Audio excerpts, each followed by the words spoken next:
Hello and welcome back. Now that you're here, we can begin the discussion surrounding Jujutsu Kaisen's most unrealized prodigy, Megumi Fushiguro, and examine his feats and statements to reach the conclusion that even though we've never seen a fraction of his true potential, he was still a very impressive sorcerer in many unusual ways. I don't normally ask for this kind of support directly, but I am committed to reaching 1K subs by the end of the year, and I'd be honored to be able to reach that goal with you. But either way, let's get into it. Anyone viewing Megumi at a surface level can notice a few key attributes. Even those who slander Megumi on the daily have to admit that he has some extreme durability for his grade level as a sorcerer. Megumi routinely gets ragdolled by all sorts of mythical calamities like Sukuna, Toji, Hanami, the Finger Bearer, Todo, and Reggie Star, who even drops cars on his back. And none of these were even able to knock him out. In some cases, he would later succumb to injuries, but the majority of Jujutsu Kaisen characters have human physiology, so it can't really be held against him in particular. This durability begins to make sense when you consider three key factors. First, Megumi is implied to be trained by Gojo in some capacity over the course of his life, seeing as though he was his legal guardian for so long, and was specifically Megumi's first-year teacher during the events of the series.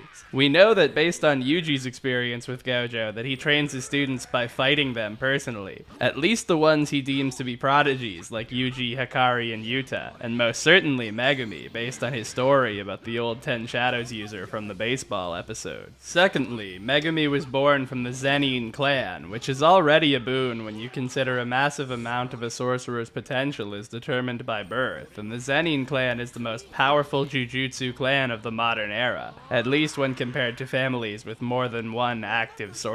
On top of being born into the greatest modern family, Megumi was also the direct successor to Toji's heavenly restricted traits, which, while not directly stated, seems to have a genetic factor due to Maki being so closely related to Toji and being the only other character in the story to wield these powers. Finally, Megumi is a true 1 in 1 million vessel, capable of housing even the most evil and powerful curses in existence. This implies a certain level of resistance to curses and poisons that is practically unmatched throughout the series. Sukuna takes far more precautions to control Megumi than Yuji, despite knowing that Yuji was specifically created to house him. This implies that Megumi is a more effective prison than Yuji, especially when you consider the bath ritual specifically targeting his loved ones to suppress him, and Sukuna's desperation towards Megumi at the end of the series, which practically confirms that for the majority of the Shinjuku Showdown arc, provided that he actually wanted to, Megumi was able to take control or at least very heavily suppress him like he did originally, which nerfed Sukuna to the point that he needed to be saved by Uraume against Maki and Yuji pre-time skip. This is interesting because outside of swapping with him, I don't think Yuji was ever able to suppress Sukuna within. These three traits culminate in a character with strange and unexpected defenses and resistance. For example, he was able to hold the weight of 3 entire cars, Reggie's body, all the water within his domain, and any additional items that he usually carries in his shadow, all at once, which is deceptively impressive considering that Megumi rarely shows off any physically strong feats. These resistances don't stop there, however. Megumi was also shouldering the burden of Gojo's domain expansion, Unlimited Void, for several minutes straight in Gojo's battle against Sukuna, which is absolutely insane when you consider that regular people were hospitalized for months from less than half a second of exposure, and even Ryomen Sukuna was massively damaged and nerfed from just a moment of exposure, whereas Megumi simply shakes it off and mentions feeling vaguely foggy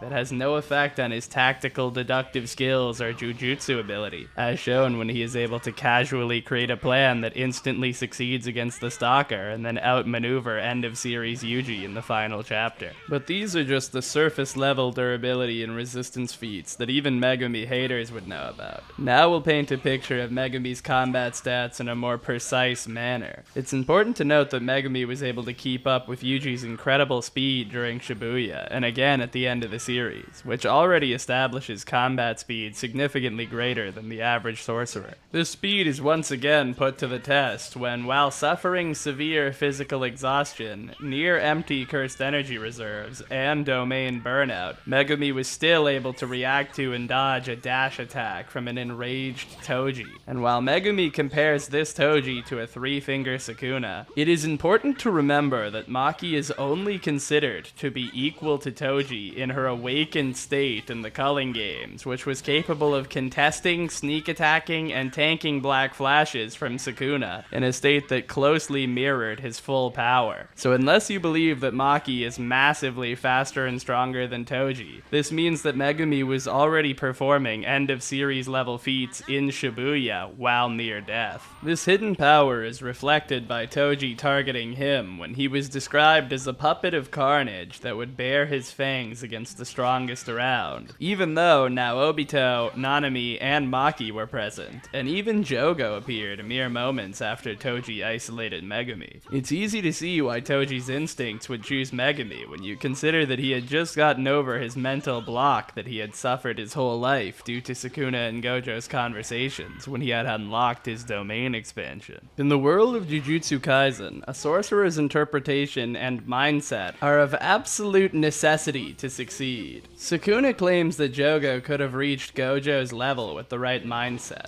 Both Gojo and Sukuna either allude to or directly state that the same is true for Megumi. But due to Megumi's self-sacrificing, defeatist nature, he was unable to risk his life to win, and instead would constantly fall back on the ability to sacrifice himself to win instead. But once he gave in and decided not to use Maharaga against the Finger Bearer, he immediately proved them to be correct, as he summoned a type of domain that no one has ever been able to replicate before or after. He is the only human being capable of conjuring a domain without the use of barriers. It is important to distinguish that Kenjaku and Sukuna both still use barriers for their techniques. They simply open the barriers to gain a variety of benefits in return for allowing the targets a chance to escape. This is evidence of supreme talent, as Megumi lacked the basic knowledge of barrier techniques to even form a simple domain, let alone Chimera Shadow Garden, which allowed him to dominate a special grade curse spirit, and even allowed him to defeat Reggie Star, who had single-handedly taken control of their entire colony and either recruited or killed anyone that posed a threat until Megumi and Takaba joined the fight. This feat mirrors another massive prodigy of Jujutsu. When battling Yuji and Nanami, Mahito was in nearly the exact same scenario, where he was near death and attempted domain as a last-ditch effort. Only the difference is that Mahito was already trained in barrier techniques and could summon veils. Even with the assistance of the greatest barrier user suited to combat ever, Mahito as a special grade curse only managed to create a domain when pushed to near death, whereas Megumi accomplishes the same feat without any intricate knowledge or training in the use of barriers, while also being a far lower level curse user. Even then, Megumi's individual stats aren't nearly as impressive as his overall combat ability. For example, he was able to claim victory against far superior opponents several times throughout the series. Even when on the verge of death and exhausted in every possible way, he was able to fend off Haruta, who could no-diff Nobara, threaten to kill a heavily damaged Hanami, and force semi-grade 1 Utahime to rely on allies to combat him. Much in the same vein, due to his tactical genius, a far less experienced and powerful Megumi was able to defeat all of his currently tamed Shikigami, most of which are his superior, all while holding himself back with the prior mentioned mentality nerf. This is incredible when you consider that Max Elephant consistently scales higher and is more difficult to summon than Demon Dog Totality, who could damage Hanami and rip characters like Reggie apart. Even Nue and the Great Serpent are relative to the version of Megumi we see throughout the series if you downplay them. We know that it is impossible for Megumi to have received help in the taming process, so he must have been able to defeat each of these creatures alone, including the endlessly replicating rabbits and the frogs that in a weakened state due to fusion could momentarily hold back even Todo. Speaking of temporary fusion, Megumi's extension technique, the Well's Unknown Abyss, and his ability to summon shadow clones are two examples of techniques that even Ryomen Sukuna was unable to replicate in his many battles while using Megumi's body. Sukuna was able to use the vast majority of Megumi's abilities, but it is worth noting that he had the benefit of Megumi's memories and knowledge to accelerate the process of learning his moves, and still failed to replicate his full arsenal. And before you comment about Agito, you should know that it is a totality shadow, which occurs when shadows die and pass on their abilities, whereas Megumi's Frog Nue fusion against Todo was temporary and had no associated risks. So even the most talented and powerful sorcerer in history couldn't find a way to incorporate all of Megumi's abilities into his arsenal. Now, obviously Sukuna was able to do many things with the 10 shadows that Megumi wasn't able to, but when you consider the many advantages Sukuna had in experience, jujutsu manipulation, and knowledge, it is clear that compared to their resources, Megumi was in fact able to extract more of the technique's potential than Sukuna. In other words, even the sorcerer who somehow obtained Gojo-level curse manipulation using a simple cutting technique, who had the stated highest potential in the series, still couldn't match Megumi's interpretation fully, despite having access to all of Megumi's thoughts and memories. Speaking of Sukuna, it is also interesting to note that the muscle memory concepts that allowed Yuji to excel in high-level sorcery, such as domain expansion, cursed energy manipulation, and reverse curse technique that he gained from Sukuna using his body, should all apply to Megumi several-fold due to the continuous control of his body for over a month, compared to Sukuna's total control over Yuji lasting hours at most. In Megumi's case, he should actually gain a massive power boost due to enhanced cursed technique interpretation from watching Sukuna use his own abilities at the highest level, which even Yuji didn't benefit from due to not having a curse technique. This gap in muscle memory is immediately supported when Megumi outclasses Yuji and Nobara in their final mission. In conclusion, this line of reasoning should realistically culminate in Megumi skyrocketing in power and potential following the events of the series, and granting him access to all of Sukuna's techniques in addition to his own. Essentially, if Megumi continues as a sorcerer with the right mindset, he will inevitably match the version of Sukuna who defeated Gojo, and finally pay off the series-long build-up towards Megumi taking his father's mantle. Thanks for watching.